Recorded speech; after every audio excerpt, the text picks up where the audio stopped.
So good morning dear student, welcome back in HWA current affairs classes. आज हम लोग पढ़ने वाले हैं 23 मार्च 2025 का करंट अफेयर।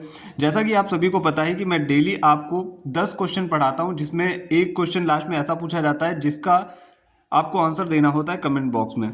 तो चलिए बिना किसी टाइम वेस्ट के शुरू करते हैं आज की अपनी मोस्ट इंपॉर्टेंट क्लास। पहला क्वेश्चन आपके सामने है, विश्व हिमनद दिवस हर वर्ष कब मनाया जाता है? तो विश्व हिमनद दिवस हर वर्ष मनाया जाता है 21 मार्च को। हर साल 21 मार्च को मनाया जाता है और थीम की बात करें तो थीम है ग्लेशियर प्रिजर्वेशन। आप कोई भी दिवस पढ़ते हैं तो उसकी थीम आप लोग ज़रूर याद रखें। तो ये था हमारा पहला क्वेश्चन। अब हम बात करने वाले हैं अगले क्वेश्चन की, यानी कि क्वेश्चन नंबर 2 की। तो अब हम बात कर लेते हैं सेकंड क्वेश्चन की। सेकंड क्वेश्चन क्या है, भारत का पहला फ्रोजन चिड़ियाघर कहाँ स्थापित किया गया है? तो इसकी स्थापना हुई है वेस्ट बंगाल में। इसे Padmaja Naidu Himalayan zoological park में स्थापित किया गया है। हाल ही में इंडेंजर्ड हिमालयन स्पेसीज को फ्यूचर करने के लिए कंजर्व किया जाएगा। इंडेंजर्ड का मतलब होता है जो विलुप्ति के कगार पे हैं। ऐसी जो स्पेसीज हैं उनको Padmaja Naidu Himalayan zoological park में जो फ्रोजन चिड़ियाघर है इसमें इनको कंजर्व किया जाएगा, ये आप लोग याद रखिएगा। अब हम बात करने वाले हैं थर्ड क्वेश्चन की। तो हम बात कर लेते हैं क्वेश्चन नंबर 3 की। थर्ड क्वेश्चन क्या है, 57th senior national kho kho championship का आयोजन 2025 में कहाँ किया गया है? तो इसका आयोजन किया गया है पुरी ओडिशा में। 31 मार्च से 5 अप्रैल तक इसका आयोजन होगा। टोटल 74 टीमें इसमें हिस्सा लेंगी और 56 एडिशन की बात कर लें तो ये न्यू दिल्ली में हुआ था। मेल फीमेल दोनों में महाराष्ट्र जीता था।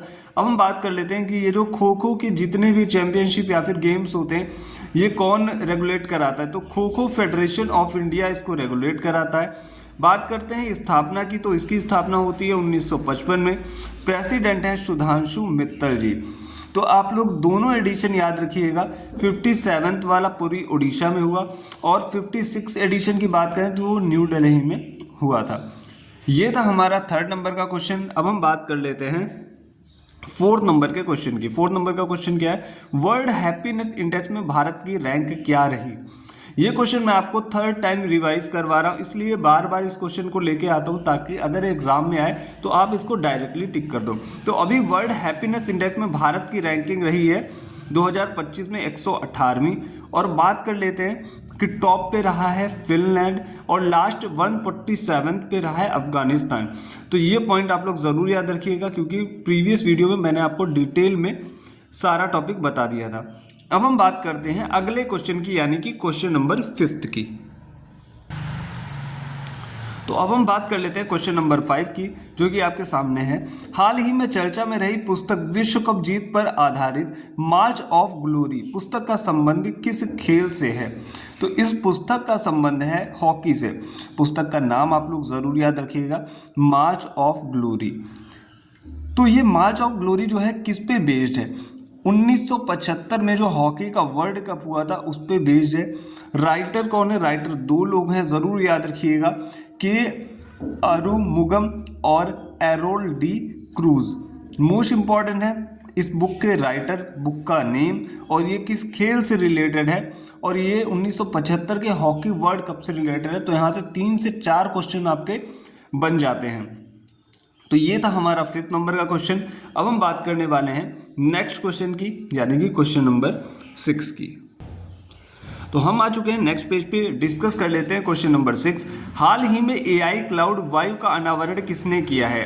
तो AI क्लाउड वायु का अनावरण किया है टाटा कम्युनिकेशंस ने।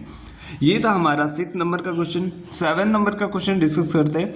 हाल ही में सांकेतिक भाषा में कार्यवाही प्रसारित करने वाली भारत की पहली विधानसभा बन गई है।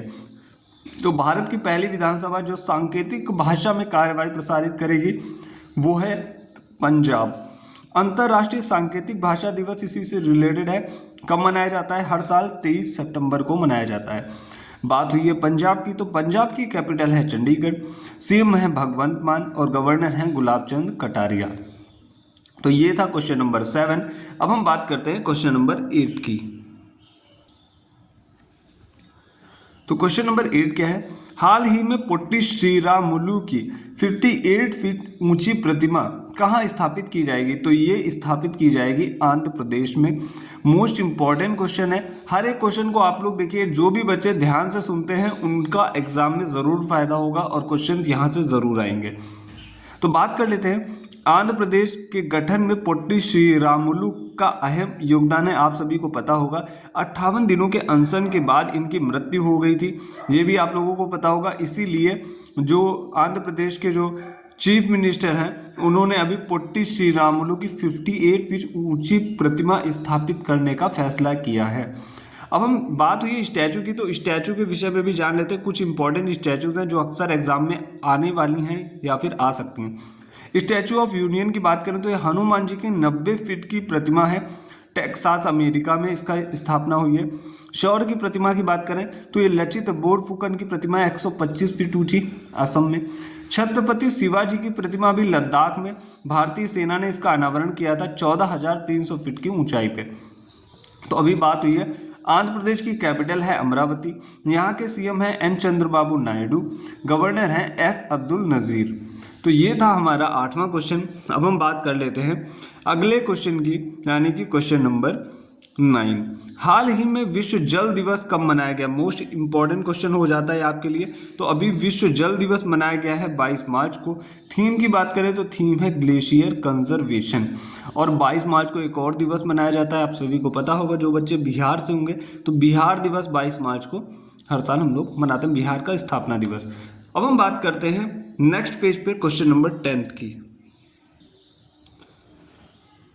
तो बात कर लेते हैं क्वेश्चन नंबर 10 की। हाल ही में आरबीआई सर्वेक्षण के अनुसार वित्त वर्ष 2023-24 में भारत में धन प्रेषण यानी रेमिटेंस का शीर्ष स्रोत कौन सा है? सबसे ज़्यादा रेमिटेंस कहाँ से आया है? यूएसए से आया है। फॉर एग्जांपल अगर हम बात कर लेते हैं रेमिटेंस क्या चीज़ है, इसको समझ लेते हैं।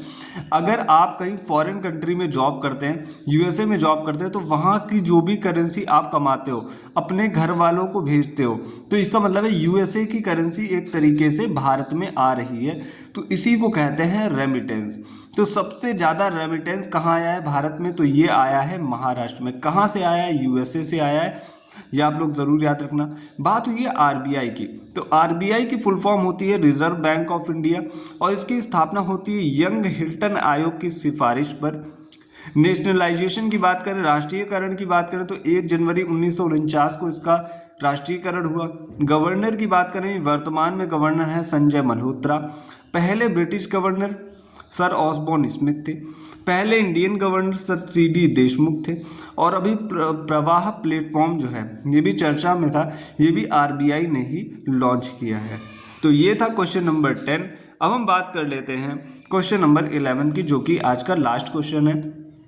हाल ही में डेनमार्क के राजा ने knight cross of the order of Dannebrog सम्मान किसे दिया है? तो हमारे जो भी विदेश मंत्री विजय शंकर को मिला है।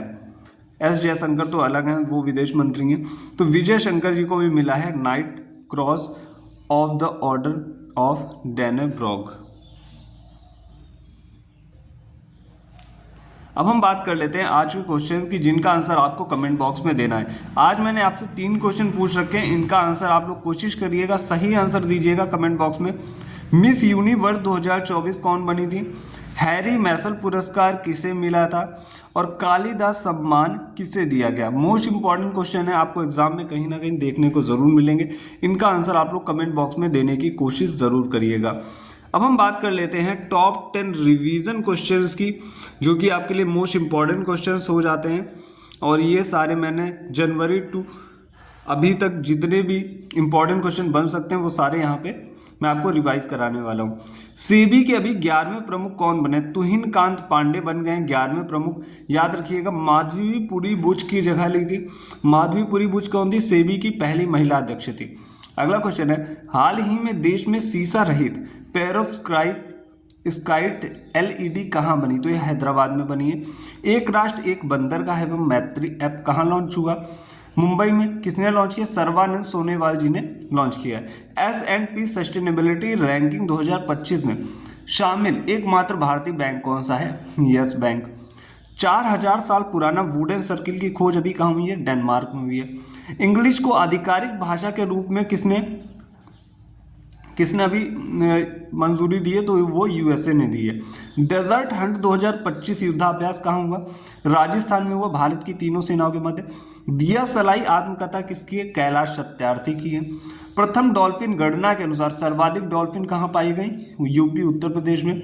रणजी ट्रॉफी 2025 का विनर कौन है? विदर्भ ने केरल को हरा के रणजी ट्रॉफी 2025 जीत ली है।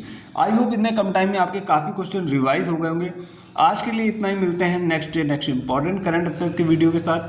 Thank you. तो जिन बच्चों ने अभी तक के चैनल को सब्सक्राइब नहीं किया है, सब्सक्राइब करके बेल नोटिफिकेशन ऑन कर लीजिएगा और ज़्यादा से ज़्यादा इस वीडियो को अपनी फ्रेंड सर्कल में शेयर करने की कोशिश करें। Thank you.